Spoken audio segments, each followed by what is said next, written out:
Hello, fantasy managers, and welcome to another edition of the First Pitch Podcast on Pitcher List. My name is Trevor Huth, and I want to wish a happy Mother's Day to all the mothers out there. Uh, just thank you. And also, I'm at the point where I should tell my mother, you're right about everything. Happy Mother's Day, everybody. Let's jump into some news, some baseball, and see how things are going. Jose Altuve exited the game with hamstring tightness. Did not see an update beyond that, so keep your eyes peeled. It should come out if it's not already out. It should come out pretty soon. So once again, Jose Altuve exiting with a right hamstring tightness is what it was called. No update on that.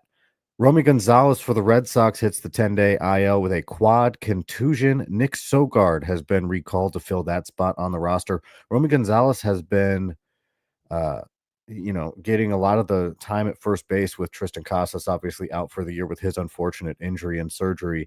So it's going to be interesting to see. Imagine Abraham Toro gets most of the starts at first base.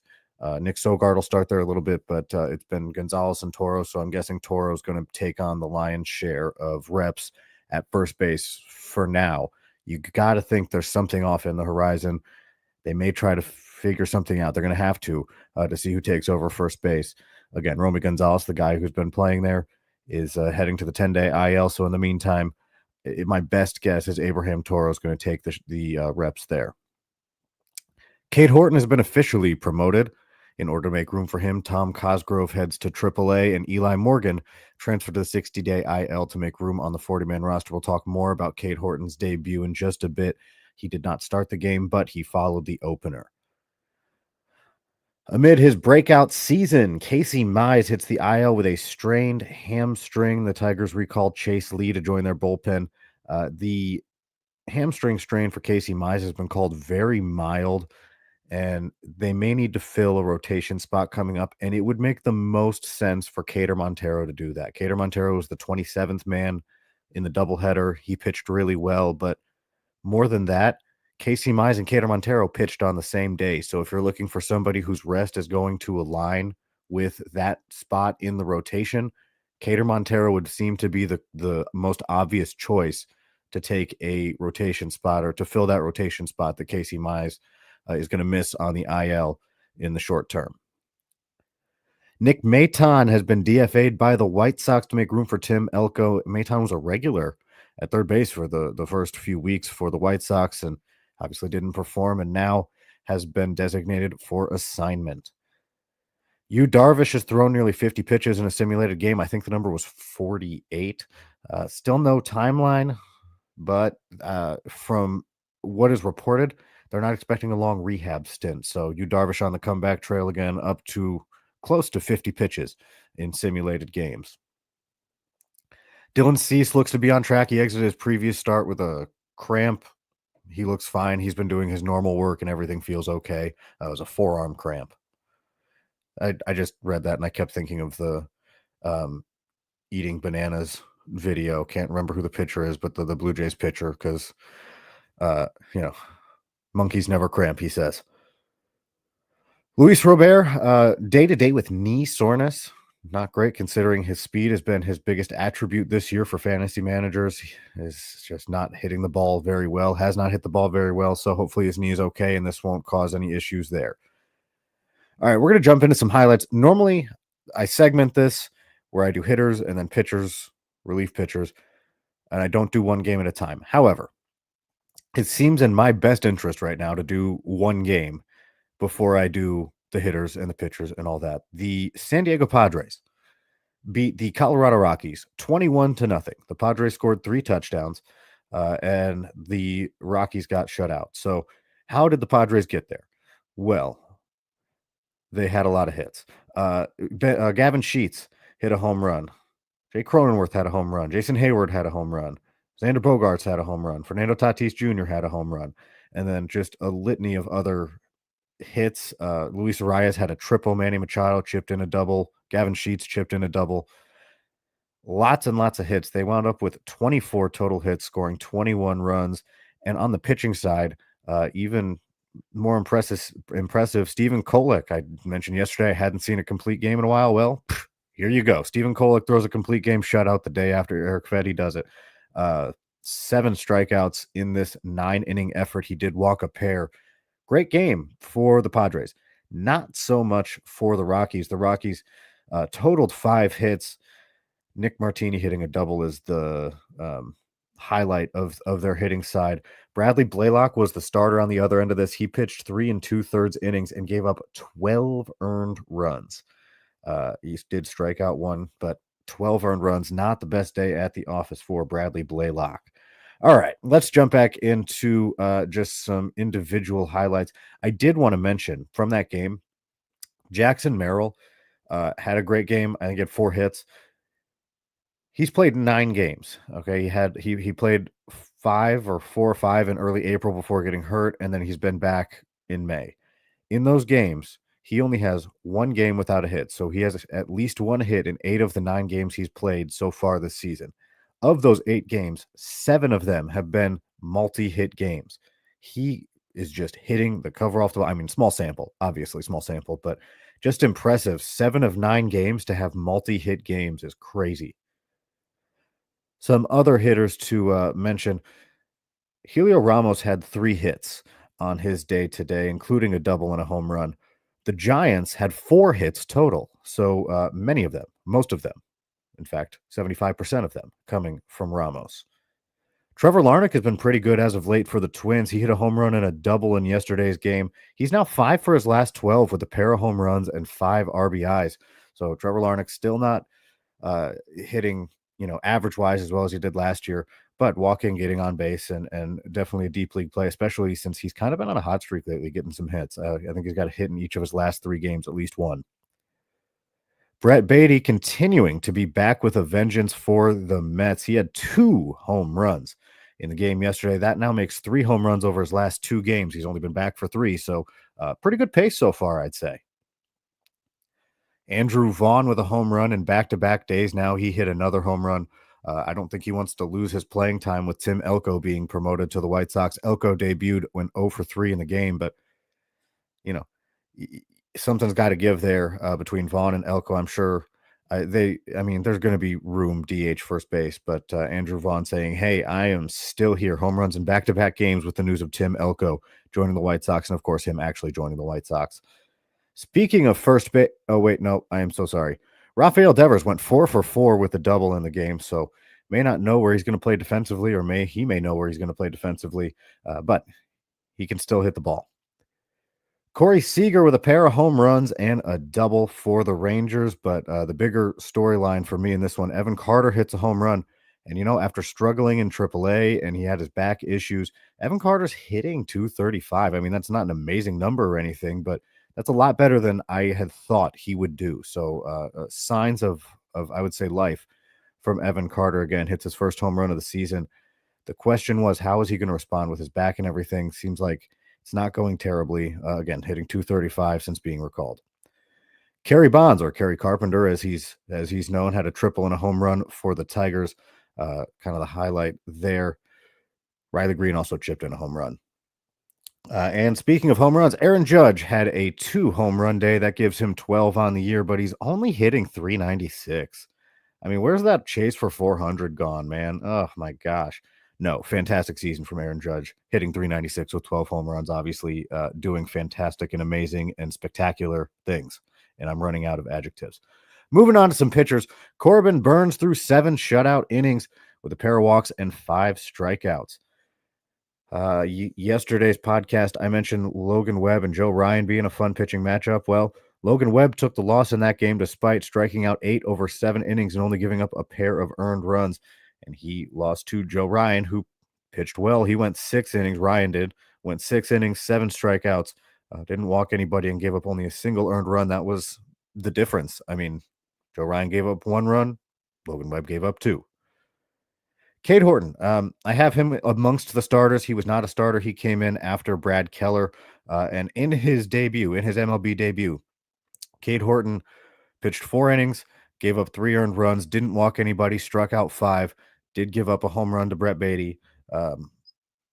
but this is kind of it, right? The strikeouts are going to be there. It's just a matter of what the other numbers are going to look like. He will strike people out. It's almost kind of, I hate to say it, you can count on the strikeouts like you can count on them from Luis L. Ortiz with the Guardians, but I think Cade Horton has a higher floor than what Ortiz has been doing this year. But you know the strikeouts are going to be there. I just don't know about the rest of it on any given day. Shane Smith continuing to have a just phenomenal year. 7 strikeouts and no walks in 6 shutout innings. So, yeah, I would call that a good Rule 5 pick. And I know that it's early and I know a lot of things can happen, but this is just already better than most Rule 5 picks do. And obviously, anything can happen. Akil Baddoo was a Rule 5 pick. He had a phenomenal first year and then fell off. But as of right now, Shane Smith looking like an absolute steal for how and when the White Sox were able to get him. Taking a look at my matchup of the day pick from yesterday, it was Garrett Crochet versus Cole Reagans. I mean, why wouldn't it be? Crochet lived up to his end of the bargain, striking out 9 and 7 innings, giving up only a single run. Cole Reagans struck out 8, but gave up 4 earned runs in 5 innings. Jacob deGrom struck out 10 Tigers in 5 innings, gave up home runs, as I mentioned, to Kerry Carpenter and Riley Green. Carlos Rodon also struck out 10. He threw 6 innings, gave up 4 earned runs. A couple of other things to mention here with starters. AJ Smith-Shawver, I mentioned liking him as a streaming option if he was available or just thinking he was going to perform well. 7 strikeouts, 5.2 innings, gave up only a single run. Seems like he may be finding his footing at the big league level. And, you know, if there were ever a reason to believe that you can stream almost anyone against the Orioles, I mean, Jack Kochanowicz held them to 1 earned run in 5 2/3 innings. Jack Kochanowicz is, you know, a solid pitcher at times, but he's struggled over the last couple starts. I didn't start him in my 30-team league because I just didn't know if I could trust it, even though he was going against the Orioles.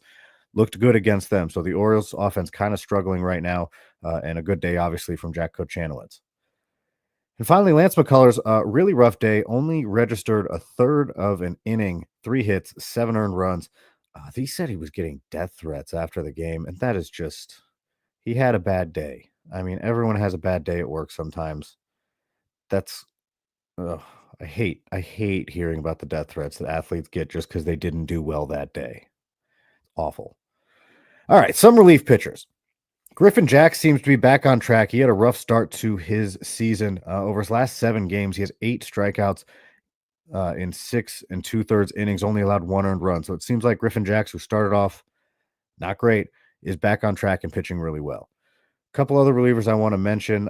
Daniel Palencia with the Cubs. He's killing it. He's got a triple-digit fastball. He's got a really good slider. He can be a legitimate bullpen weapon. Now, he only has 2 holds. He got a second hold in yesterday's game, but he has nasty stuff. He went 1 inning, struck out 2.